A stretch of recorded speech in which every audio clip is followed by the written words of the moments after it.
little bit about yourself and what you've been doing for the last couple of years. Okay, so I'm definitely a Rahway native. Grew up here. I actually went to Madison Elementary School. I went to the Rahway Middle School and also graduated in the top 10 from Rahway High School.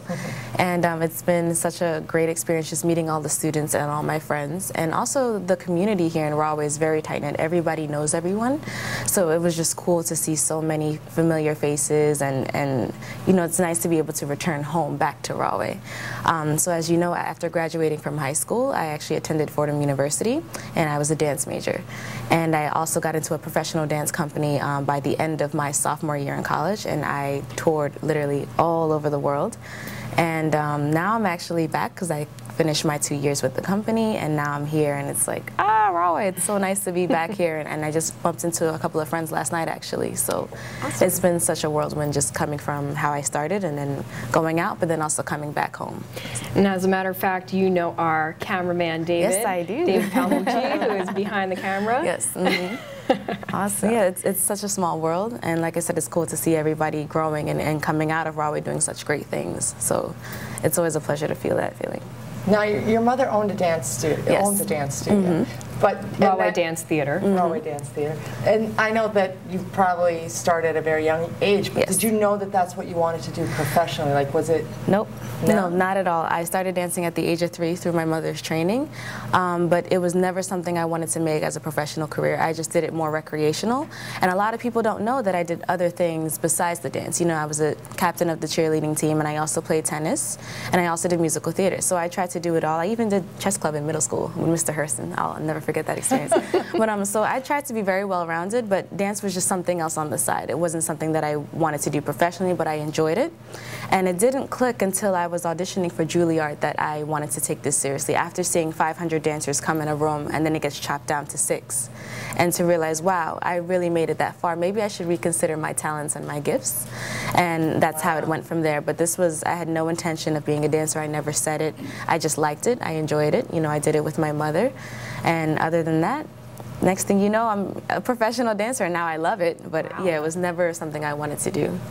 So as far as dance, I'm not really, honestly, well-versed in dance. Okay. But tell us about what kind of dance that you do. Okay, this is always a tough question for me because my goal is to do everything, but of course I was classically trained. So my major thing was classical ballet because I don't see many women of color or dancers of color who are pursuing professional ballet. That was my first goal. But then I also got into a modern institution. So I started learning my Horton, my Graham, all the old modern techniques. So the company that I got into, because they do modern and contemporary works, we have a lot of serious training and historical training from where that comes from. So because I have my classical training and my ballet training, I have those two things set, but I can also do hip hop, I can also do jazz, I can also do tap. So now I can audition for Broadway, I can also audition for concert dance.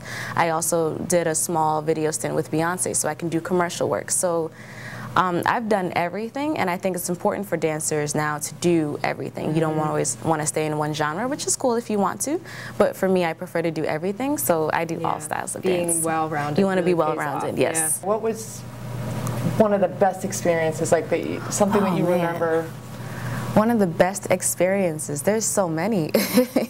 I think one of my favorites, I'm going to relate back to school, but my kindergarten teacher, Miss Burns. I remember just sitting there with all like my classmates, and she would just have the most amazing class ever. Like one day we saw like little eggs hatch into little chicks, and we remember playing with them, and next thing you know, she's reading us this book. I think it was called like Wishy Washy or something like that, and I remember just sitting there loving the class. It would have to be like my school years. Like my school years, so many great things happened, you know, and made so many connections with all my friends and things like that. I think that would have to be one of the most amazing experiences. And also seeing the community get together. For example, with my mother's studio, Rahway Dance Theater, we had so many things like from the baby parade to the hot rods and Harleys and all these different events that the community has, and like performing for those events when I was young, and seeing all like my teachers and family members and community members just come through and say, oh, you're still dancing, you're still pursuing what you want to do. So I think those were some of the pivotal moments like throughout my life that I remember. There's like so many. So. And Rahway Dance Theater is still participating in a lot of Yes, our they're still current events. participating in a lot of Rahway events. Day, Culture Crawl, Yes, Hot Rods and Harleys, all and of that. all of those students are now getting Exactly. They're getting the same experience. And it's cool because I've just come back, so I've been missing a lot of the events, but now I can actually be here to witness that and get to know some of the students who are at my mother's school and to see, okay, where are they going from there? And they've all heard of me, but they've never met me before. So it's nice to actually meet them and encourage them on their goals from here. So. And what would be your advice to somebody who wants to start out and continue in any kind of performing arts? Yes, just to keep going. You can't have any regrets. You just have to go with it. You have to go with the flow. It's important to make connections. It's important to know your community and to use them to help build you up.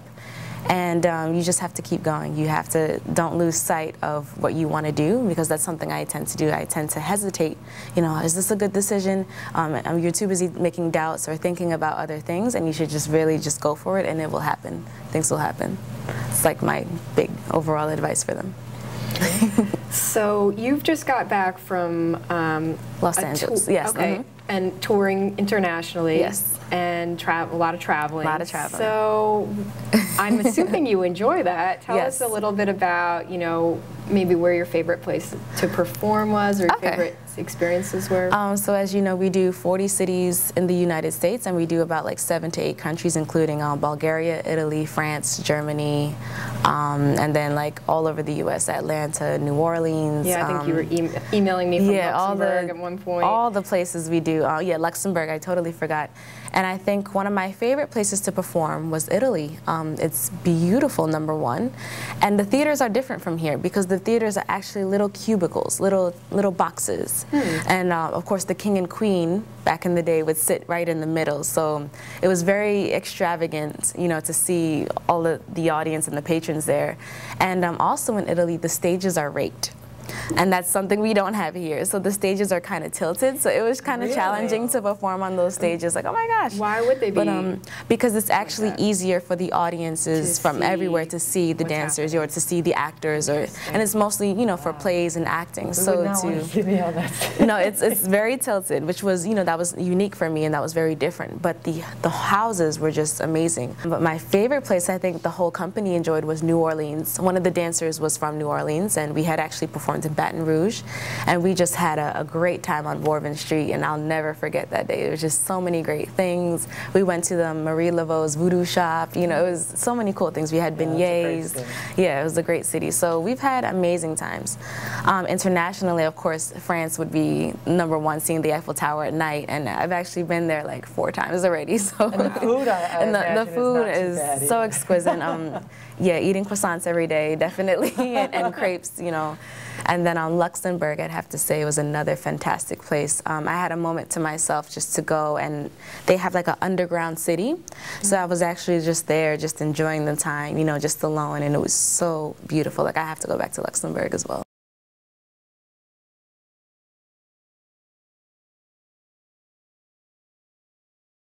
So we were talking a little bit off camera about some of your plans for the future. Can you talk a little bit about what you've got on the slate? Yes. So right now I'm currently freelancing. I just got an opportunity to teach master classes at Penn State University. I actually knew a friend out there, and she introduced me to the whole team there. I'm also freelancing with a music artist, and that has been amazing because it's been hip-hop, so it's been a lot of fun. She's a great singer, she's gorgeous, and she's from the UK. So she's making moves between United Kingdom and America to boost up her name, and she's also managing 3 artists as well. Her name is Sydney Jo Jackson. She's awesome, so I hope to continue working with her. So performance, did you say music? Yeah, this is like a music video. She's trying to work on her music, and you know, I would love to dance for her as well. So we've been working on that. There's also been photography. I do a lot of, I don't do photography, but I model. I'll do like some dance modeling for different photographers from Kyle Mayer, Louise Pons. I'm just trying to get more dance shots on my portfolio. So the cool thing about this is that it's an exciting time for me, even though it seems a little nerve-wracking, like, okay, what's your next move? But there's so many things to do. There's so many connections. There's new things I want to try. I want to try gyrotonic phonics. I want to try different classes. I want to get back into working on my body, my mind, my spirit, etc. So that's pretty much what I've been doing right now, and then we'll see where it goes from there. So as far as when you're in a show, how much rehearsal time do you have to prepare for it? I would imagine it's quite a long day. It's a long day for us. It definitely is. It's typically an 8-hour day. For performing, we come in at around like 1 or 2 o'clock in the afternoon, depending on when the show is. We'll do a quick company class to warm our bodies up, and then from there we'll rehearse the entire show with a dress rehearsal with music, tech, and lights, so we can get used to the space that we're in, and then we'll have the show later that day. So it typically works out to 8 hours. However, when we're rehearsing, it starts from 10 in the morning all the way to 6 p.m. So we'll have a morning class, and then we'll have a break, and then we'll dance for 6 hours with a 5-minute break in between. And that's usually during that time, that's when choreographers will come in and they'll teach us material, things like that. And we usually learn 17 to 20 different ballet pieces, different rep that we do, and they're all extremely diverse. So it takes a lot of brain power and a lot of physical movement, and of course the help of your co-workers to get that going, as well as your artistic director, rehearsal director, the lighting, the wardrobe supervisor, stage manager, company manager. It's a whole team that works together with these performances. So I think I can imagine, I know how I imagine I would feel, but when you're going out, you know, it's a full house. Yes. Yes. And you're getting out on that stage. That's the what does best that feel feeling. like? That is the best feeling. There's nothing like, for me personally, being backstage, the curtain is down, and you can hear the murmurs of the audience, and all of a sudden you know when the house turns black because the audience gets quiet. And the next thing you know, the curtain is rising, and you're on stage in whatever position, and it's like a big rush. I don't know what it is, just adrenaline, just excitement, and then the music starts. It gets in a knot, but it's so exciting. Like, that's the joy of it all, because all of a sudden it's coming to life. And you notice with every show, with every theater, with every performance, the house always goes to black to start that magic back up again, you know. So it's for me, that's my favorite moment, is when that curtain is rising and I see like the audience, and bam, the lights come on, and that's it, you know. And of course the applause at the end. Yeah, that must feel good. I'd have to say a funny story about that is in America, everybody just applauds, you know, and you hear different clapping. In Europe, specifically in France and Italy, it's synchronized. So the better they like the performance, the more they clap in sync with each other. And that is amazing. That is, to hear them all clapping synchronized, it's like, oh wow, they really enjoyed this. That's interesting. Yeah. In America, they just clap normally, and then in Europe, it's everybody matches on the beat, and which means they love it. And the quicker they do it, the sharper they do it, that means they love it. And if they stand up, that's even, you know, standing ovations are always wonderful. So it's cool to go to different countries and hear how the response is, and hear how they enjoy the different pieces as well. Thanks so much, Daphne. Thank really you. Appreciate you coming. We're looking forward to seeing where you go. Looking forward to seeing you around town. Yes. And do you have like an Instagram, I want to say, because all of her amazing stories about traveling, you must have pictures of them. Specifically more on my Facebook. My Facebook has everything. I believe it's on www.facebook.com/Daphne732. And then my Instagram name is Daphne732, but my name is spelled phonetically, so DAFKNEE 732. And yeah, there's tons of pictures about my travels and stories, and you can always follow me. And I'm always listing what I'm doing and things going on with the dance community and my own community. Hashtag, you know, all of that stuff. Awesome. Hashtag Rahway Zone. Yeah. Hashtag Rahway Zone. Yes. Thanks, Daphne. Thank you so much. Thank you.